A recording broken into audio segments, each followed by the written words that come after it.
ओम।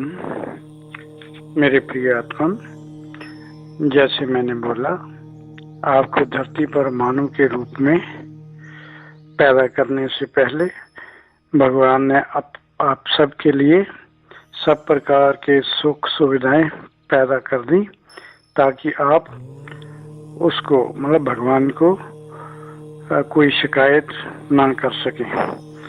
फिर मानव के दिल में प्रभु को जानने की इच्छा पैदा कर दी।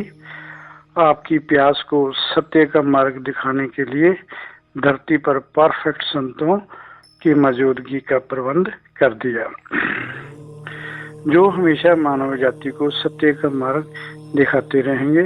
मैंने परफेक्ट शब्द संतों के लिए जोड़ा है। मेरा इशारा आप समझ सकते हैं। अब बात करेंगे प्यास की। आपके मन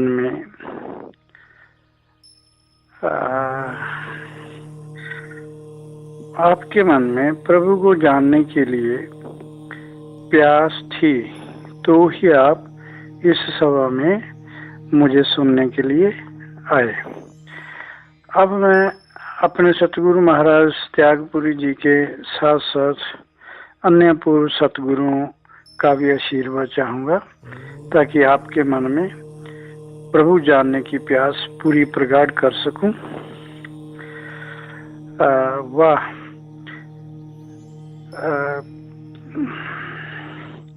इससे पहले कि मैं अपने प्रवचन को आगे बढ़ाऊं, मैं आपके मन में उठी जिज्ञासा को शांत कर देना चाहता हूं। मैंने भगवान को पाने को नहीं बोला, जानने के लिए ही बार बार बोला, व आगे भी ऐसा ही बोलूंगा। क्योंकि प्रारब्ध के अनुसार आपको जब मानव शरीर मिला, तो उस प्रारब्ध को पूरी करने के लिए आपके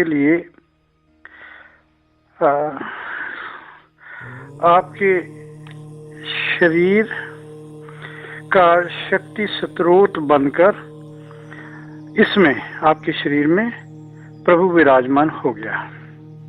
इसका मतलब वह सदा आपके शरीर में मौजूद, कहीं खोया हुआ नहीं है, उसे पाना नहीं, वह तो हमेशा पाया हुआ ही है। केवल अज्ञानवश आप उसे भूल गए। वह संतों ने आपको उसकी जानकारी ही देनी है। संत आपको प्रभु का ज्ञान दिव्य अनुभूतियों द्वारा देते हैं।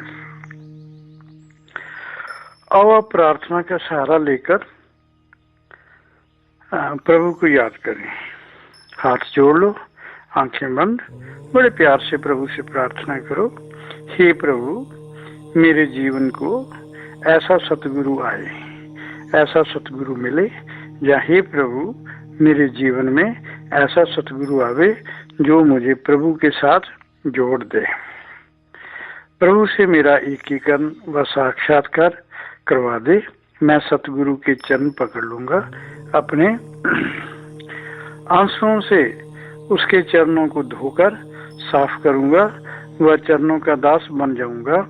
गुरु से वायदा करूंगा कि मैं, देखो वो आएंगी वही बातें जो मैंने प्रवचन शुरू से पहले आपको करने को कहा, आपको अपने आचरण में उसको धारण करने के लिए कहा। क्योंकि मेरा विश्वास ही नहीं, दृढ़ मेरे को विश्वास है पूरा है कि वो गुण अपने में उतारे बिना आपकी साधना की यात्रा शुरू नहीं होगी। जो मामूली अड़चने आती हैं हमेशा, वो ही आप पर डोमिनेट करती रहेंगी। सो इसलिए गुरु से वायदा करना जरूरी है, ताकि आप हमेशा उस वादे का स्मरण करते रहें। सो गुरु से क्या वायदा करना है कि मैं कभी किसी का दिल नहीं दुखाऊंगा, सभी में परमात्मा का अंश महसूस करूंगा। देखो जी कितनी ऊंची प्रार्थना है। प्रभु से ना पैसा मांगा, ना यश मांगा, ना संसारिक सुख मांगे, ना औलाद मांगी, केवल प्रभु को मिलाने के लिए आदर्श गुरु की मांग की। क्या आज से पहले कभी प्रभु से ऐसी प्रार्थना की है? हे प्रभु, जब आपकी कृपा से मुझे सतगुरु मिल जाएंगे तो मैं उनके आगे अपना तन मन धन चढ़ा दूंगा। हमारे समाज में ऐसी प्रथा है, ऐसा रिवाज है, वह परंपरा है कि गुरु को दान के रूप में कुछ न कुछ दिया जाता है।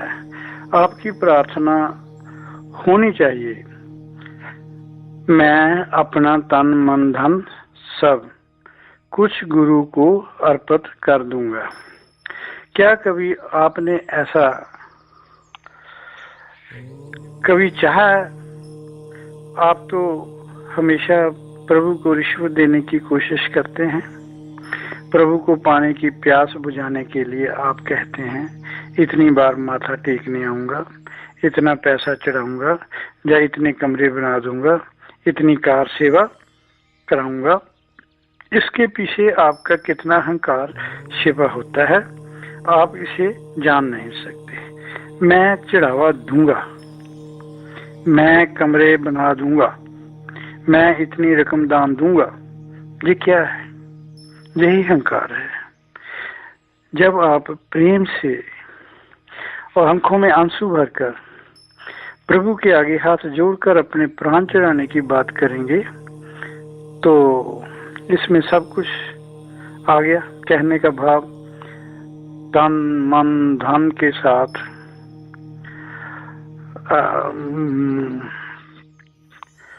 इन सब कुछ कहने का भाव तो यही है कि अहंकार जो है ना, चढ़ावे का अहंकार, दान का अहंकार, ये भी बहुत पीछा करता है इंसान का।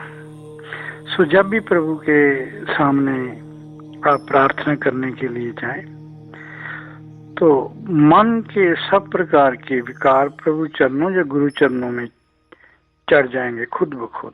जब विनम्र होकर जाएंगे, हाथ जोड़कर, सिर झुकाकर, आंखों में आंसू लेकर, जब आप कहेंगे हे प्रभु, मैंने आपके चरणों में आपके अपने प्राणों को अर्पण कर दिया है, अपनी हर सांसों को अर्पण कर दिया है, मेरी कोई सांस आपकी सुमरन के बगैर अब नहीं जा सकती।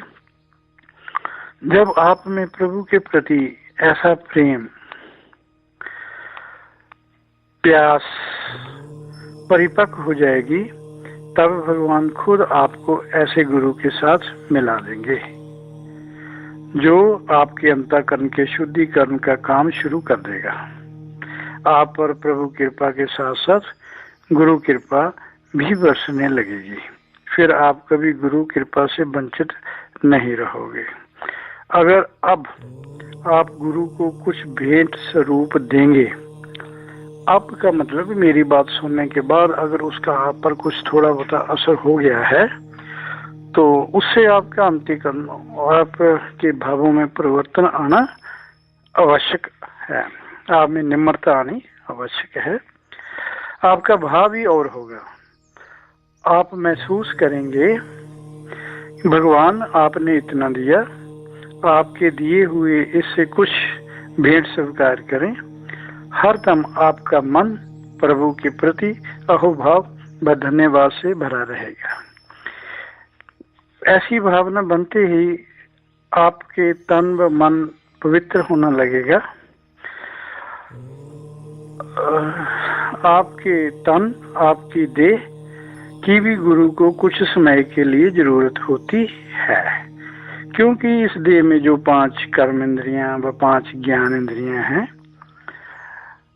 5 कर्म इंद्रियां, 5 ज्ञान इंद्रियों के साथ अंतःकरण है, उसकी शुद्धिकरण किए बगैर वह आपके साधना पथ पर रुकावटें डालते रहेंगे।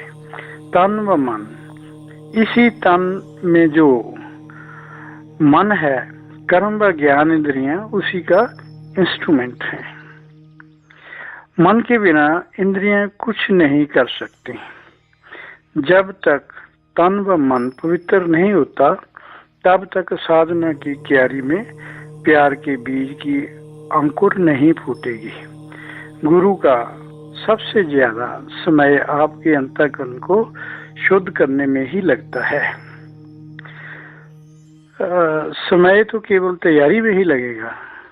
जब गुरु आपके अंतःकरण रूपी साधना की क्यारी को गोड कर, वो रंबे से गोडी करते हैं ना, गोड करके काम क्रोध मोह लोभ अहंकार ईर्ष्या द्वेष रूपी घास फूस निकाल कर इसमें खाद के रूप में प्रेम करुणा दया क्षमा संतोष डाल देगा, तब जाकर प्रभु मिलने की प्यास का अंकुर फूटेगा।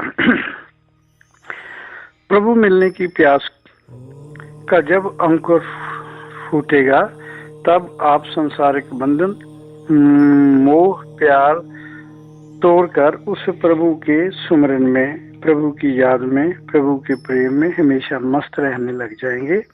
आपके जीवन से सब प्रकार के दुख देने वाले कारण गायब हो जाएंगे। आपको हमेशा प्रभु प्रेम में ही मस्ती चढ़ी रहेगी, सदा प्रभु प्रेम की मस्ती चढ़ी रहेगी। जैसे भगवान नानक ने बोला ना, नाम कुमारी नानका चढ़ी रहे दिन रात। थोड़े ही दिनों में आप उस कुमारी को महसूस करने लग जाएंगे, और जब वो मस्ती आप महसूस करने लग जाएंगे, आपको सदा उसी का सहारा महसूस होता रहेगा, प्रभु का। मगर ये सब होगा तभी जब आप पूरी तरह गुरु की कृपा को ग्रहण करते हुए अपने जीवन में उनको उतार लोगे। देखो, इस स्टेज पर भी आपको संसारिक बंधन स्लिप कर सकते हैं, या यूं कह लो, जब आपकी ऐसी दशा भी हो जाएगी, इस दशा में भी आपको जो संसारिक बंधन है वो स्लिप करने के सक्षम होंगे, और कर सकते हैं कभी भी हो। अगर आप विचलित हुए बिना अपनी यात्रा जारी रखेंगे तो वह धीरे धीरे अभय पद की ओर अग्रसर होते जाएंगे, अभय पद की ओर अग्रसर होते जाएंगे। जो मैं कह रहा हूं ना, ये पहले ध्यान से सुनो। जैसे पहले मैंने आपके अध्यात्म महल की नींव खोदी है, अब मैं सरिया सीमेंट बजरी रेता के साथ उस नींव को भरने की कोशिश कर रहा हूँ। ये सब ना पहले 4-5 दिन जितने भी लेक्चर होंगे, ये सब आपकी तैयारी के लिए है। इसमें कोई ज्ञान नहीं है, इसमें सिर्फ इशारे हैं कि आपने अपनी पर्सनालिटी में ये सब कुछ लाना है। इसके बिना आप सच्चे भक्त नहीं बन सकते। नहीं बन सकते मतलब कि ये रुकावटें जब तक रहेंगी, आपको ना तो अभय पद प्राप्त होगा, ना मन शांत होगा।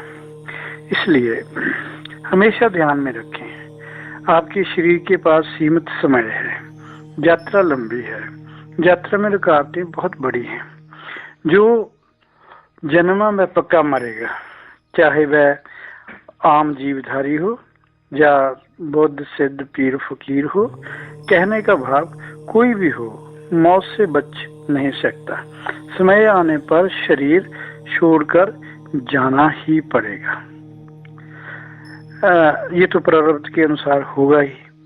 अगर जो मन आपके मन में जो बात बैठ जाए तो इससे मौत का डर थोड़ा खत्म हो जाएगा, चिंताएं बहुत खत्म हो जाएंगी, आप शांत रहेंगे। क्योंकि जो डर है उसको खत्म करना बहुत जरूरी है।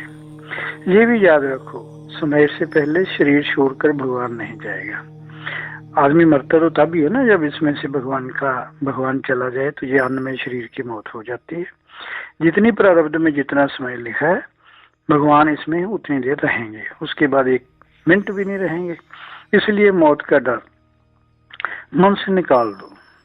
मरण जन्म के पार की लड़ाई गुरु के निर्देश पर जारी रखें। कभी इस लड़ाई को या अपने भक्ति की यात्रा में कभी आलस मत आने देना। हमेशा याद रखो, मुक्त कौन कर सकता है? केवल गुरु। मुक्त होने का रास्ता कौन सिखाएगा? केवल गुरु। कौन बंधनों व विकारों से मुक्त कर सकता है? केवल गुरु। कौन अंतःकरण को प्रभु के अखंड प्रेम में भर सकता है? केवल गुरु। इसलिए गुरु उपदेश को अपने आचरण में धारण करें। जहां हमने प्रार्थना की है, प्रभु हमारे जीवन में पूर्ण गुरु आए। भगवान की कृपा से ही आपका मिलाप पूर्ण गुरु से हो सकता है।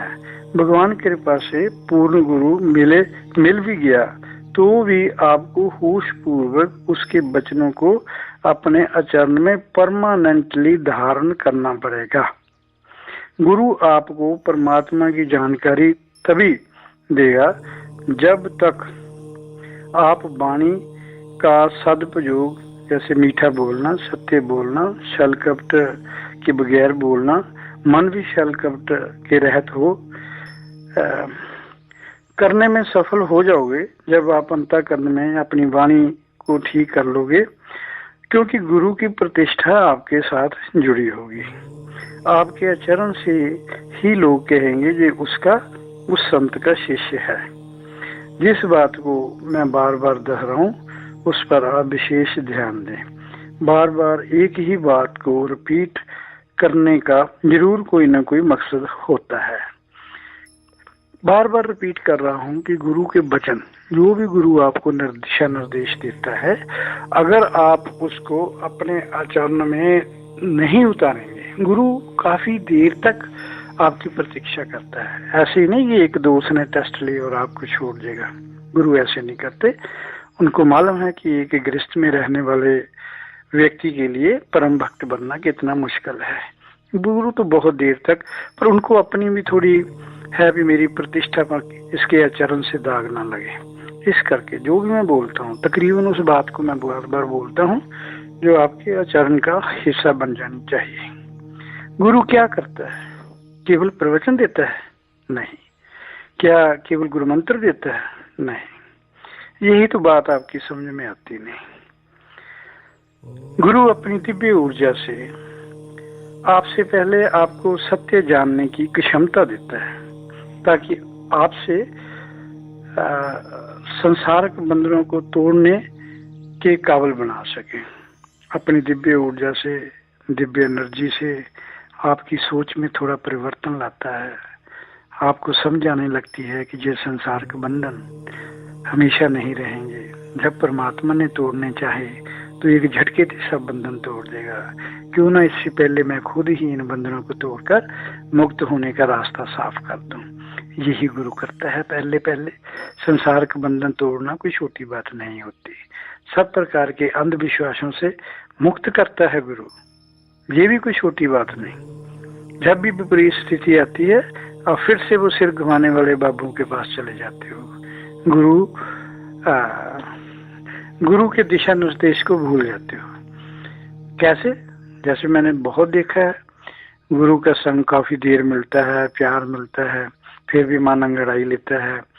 मैंने ये कर्म कांड करने के लिए मन में एक संकल्प लिया था, अगर ना करूंगा तो पता नहीं क्या होगा।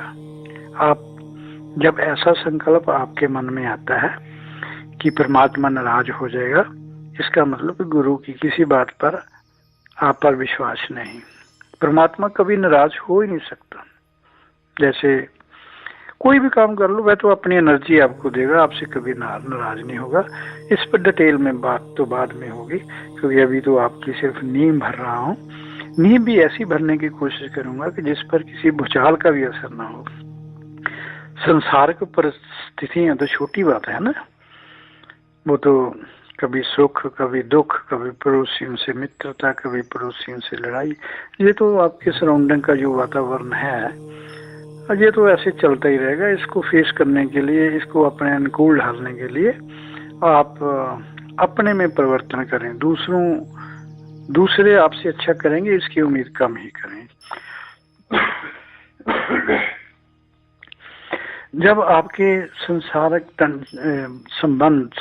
बंधन टूट जाएंगे, टूटने तो इतने सौखे नहीं, या यूं कह लो कि जब ये संसारक बंधनों के कारण आप चिंता कम करने लग जाएंगे, फिर आपको अपने साथ जोड़ लेता है गुरु। इससे पहले आपको अपने साथ पूरी तरह नहीं जोड़ता, ये मैं स्पष्ट बात कर देता हूँ। इससे पहले तो सिर्फ चरण स्पर्श, आशीर्वाद देना, जब प्रसाद देना, यहाँ तक ही सीमित रहता है। जब गुरु ये महसूस करता है कि अब इसके संसारिक बंधन टूटने के कगार पर हैं, तो फिर गुरु भावनात्मक तौर से आपको अपने साथ जोड़ लेता है। फिर आप भगवान के प्रेम में कम, गुरु के प्रेम में ज्यादा आंसू बहाने लग जाते हैं।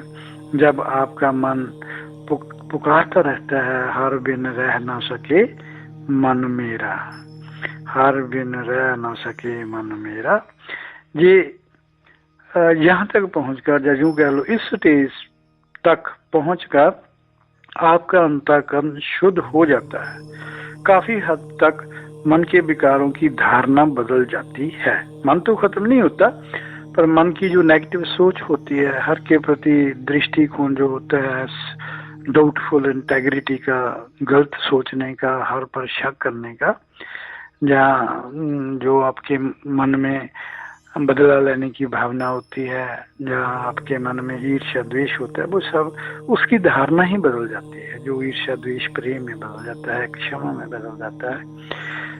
और यहाँ तक पहुँचते पहुँचते गुरु आपके अंतःकरण की धारणा को बदलने में काफी कामयाब हो जाता है। जब आपका अंतःकरण सर्वत्र के भले की भावना व कामना से भरा रहता है, तब गुरु अपने से तोड़कर प्रभु से जोड़ देता है। देखो, मैंने पहले कहा, पहले गुरु आपको अपनी भावनात्मक तौर से आपसे अटैचमेंट करेगा। जब आप पूरी तरह गुरु से जुड़ जाओगे, तो फिर गुरु अपने से तोड़कर आपको परमात्मा से जोड़ देगा। गुरु जानता है जब तक वह आपके दिलो दिमाग पर छाया रहेगा, तब तक आप गुरु को छोड़कर प्रभु से नहीं मिल जुड़ोगे। प्रभु के साथ उतना प्रेम नहीं कर सकोगे जितना तुम गुरु के साथ करते हो। इसलिए गुरु को ये जरूरी करना पड़ेगा कि वह आपको अपने से तोड़कर, ताकि आप प्रभु से जुड़कर प्रभु से एक हो जाए। जब गुरु ऐसा करता है या ऐसा करने की कोशिश करता है, तो बहुत से शिष्य या बहुत से भक्त गुरु से नाराज होकर वहां से चले जाते हैं। देखो ना, उसने जो भी किया आपके भले के लिए किया। स्टेज आ गई थी कि गुरु अपने से तोड़े और प्रभु से जोड़े। अपने से अगर ना तोड़ता तो प्रभु से कैसे आपका एकीकरण होता? आपके तो सामने हमेशा प्रभु का चेहरा रहना था। जब आप ध्यान लगाते, प्रभु के सिमरन के लिए आप बैठते, तो आपके सामने तो गुरु का चेहरा ही बना रहना है। गुरु का प्रेम ही आपके रोम रोम में बसा रहना था। तो भगवान से कैसे जुड़ते? तो इसलिए आपको अपने से तोड़ना गुरु के लिए बहुत जरूरी होता है। ये मैं स्पष्ट इशारे इसलिए कर रहा हूँ कि हो सकता है आप द्वैत में पहुंचकर, जब कैवल्य के स्टेज के पहुंचने पर, जहाँ पहुंचने के किनारे पर खड़े हों, तब जब गुरु आपको धक्का देगा, तब आप पीछे मुड़ के देखेंगे या नहीं देखेंगे, या ऐसे सोचेंगे गुरु ने तो मेरे को मारने की कोशिश की, गुरु ने तो मेरे को धोखा दे दिया। ठीक है, ये स्पष्ट इशारे हैं, मैं गुप्त नहीं रखना चाहता। जैसे कई संत हर चीज गुप्त रखते हैं, बहुत बार टेस्ट लेते हैं। मैं क्लियर पे ऐसा टेस्ट आपका होगा। आपको जाना है तो जाओ, रहना हो तो रहो। ये टेस्टों को पार आपको करना ही पड़ेगा। कभी गुरु की कठोरता, कभी गुरु की नम्रता आपको सहनी ही पड़ेगी। महागुरु के रूप में प्रभु आपके शरीर के भीतर सदा विराजमान है, ऐसा दृढ़ निश्चय कर लो। गुरु नाराज अगर हो भी गया या किसी कारणवश गुरु ने आपको छोड़ भी दिया, तो महागुरु तो आपके अंदर हमेशा विराजमान है। परमात्मा के मिलन की प्यास जिसमें है, वह भी आपके भीतर मौजूद है। देखो कितनी अच्छी बात और सिंपल तरीके से। महागुरु परमात्मा भी आपके इस शरीर में, और जिसको परमात्मा से मिलना है वो भी इस शरीर में। इसलिए ये जो जितना प्रवचन अब चलेगा, इसकी श्रृंखला महाराज के उस भजन पर ही आधारित रहेगी। सच्चिदानंद तू नित्य निर्द्वंद तू जीव माना, बन गया देह का तू दीवाना। जब यह मैंगरू वाला तो सतगुरु भगवान के मुखारबिंद से वेदांत जिसमें भरा पड़ा है, उनके हर शब्द में वेदांत ही होगा। इससे नीचे की बात तो वहां होती नहीं। तो जरूर सुना करिए उनके मुखारबिंद से, मजा आएगा। अब तो और भी मजा आएगा। देखो मैंने बोला गुरु महा गुरु के रूप में आपके अंदर, जिसने गुरु को मिलना है, गुरु से एक होना है, वह जीव भी आपके अंदर मौजूद, और इस शरीर के बाद गुरु भी आपके पास, आपके सामने। आराम से अब पीठ के बल लेट जाओ, शांत व मौन। पहले परमात्मा मिलने में बाधाएं, मुश्किलें या जो हम में त्रुटियां हैं उन्हें ढूंढेंगे, फिर उनकी कमियों को दूर करने की कोशिश करेंगे। जीवित गुरु आपकी सहायता के लिए मौजूद, शव की तरह लेटे लेटे जो मैं बोलूं या जो मैं प्रश्न करूं वैसे ही प्रश्न अपने मन में अपने आप से पूछिए। ये आपकी सफाई, ये कोई मेडिटेशन नहीं है, पर मैं चाहता हूं इसके बिना सीधा अगर आपको मेडिटेशन करवानी शुरू कर दूं तो शायद उसका रिजल्ट बहुत देर बाद आएगा। पहले मैं जैसा कहता हूं वैसा महसूस करो, कुछ करने की जरूरत नहीं। आपका शरीर पूरी तरह रिलैक्स होना चाहिए, मन शांत होना चाहिए और किसी तरह का शरीर को कष्ट नहीं होना चाहिए। मन से पूछो, आज तक धर्म स्थानों में जाकर मैं क्या मांगता रहा। इसकी एलेबोरेशन या इसमें डिटेल से जो भी है वो तो बाद में बात करेंगे। अब सिर्फ आप अपने मन से, जैसे मैं कहता हूँ, मैं बहुत धीरे बोलने की कोशिश करूंगा, जैसे मैं कहता हूँ वैसे ही अपने मन से पूछिए, क्या आज तक धर्म स्थानों में जाकर मैं क्या मांगता रहा। जो मांगता रहा क्या वह नाशवान था। जो मांगता रहा क्या उससे मुझे पूर्ण आनंद मिला। मांगे पूरी होने के बावजूद मैं भिखारी तो नहीं। क्या मेरी मांगे अभी तक खत्म हो गई या अभी भी मैं भिखारी हूँ। जो मांगा उससे जो आनंद मिला, क्या उसके पीछे दुख तो नहीं थे। हर आनंद के पीछे दुख छिपा हो सकता है, इसका मंथन करें। मेरे को भगवान ने स्वस्थ शरीर के साथ साथ स्वस्थ ज्ञान इंद्रियां, स्वस्थ कर्म इंद्रियां दी। क्या ये कम है।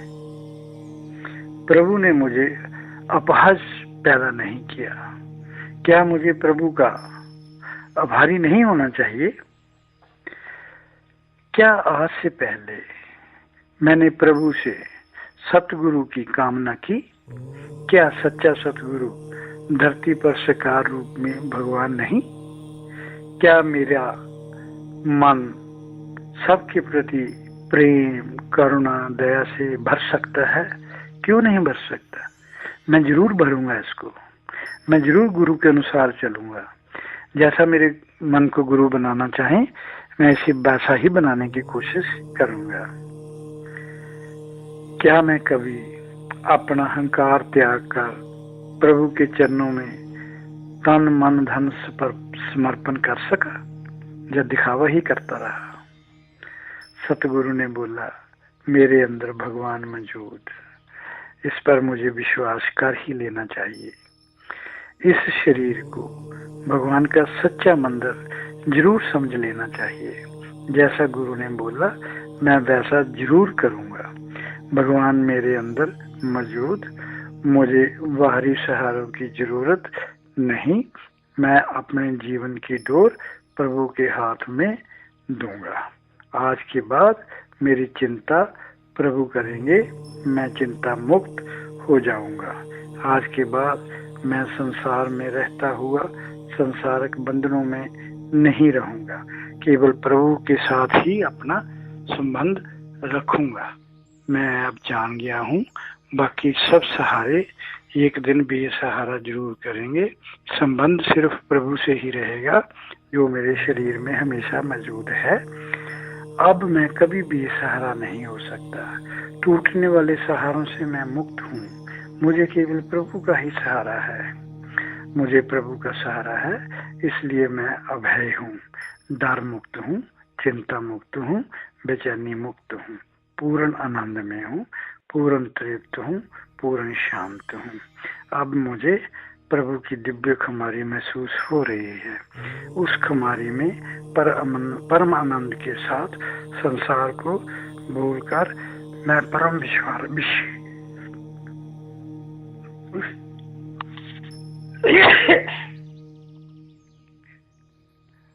अब मुझे प्रभु की दिव्य खुमारी महसूस हो रही है।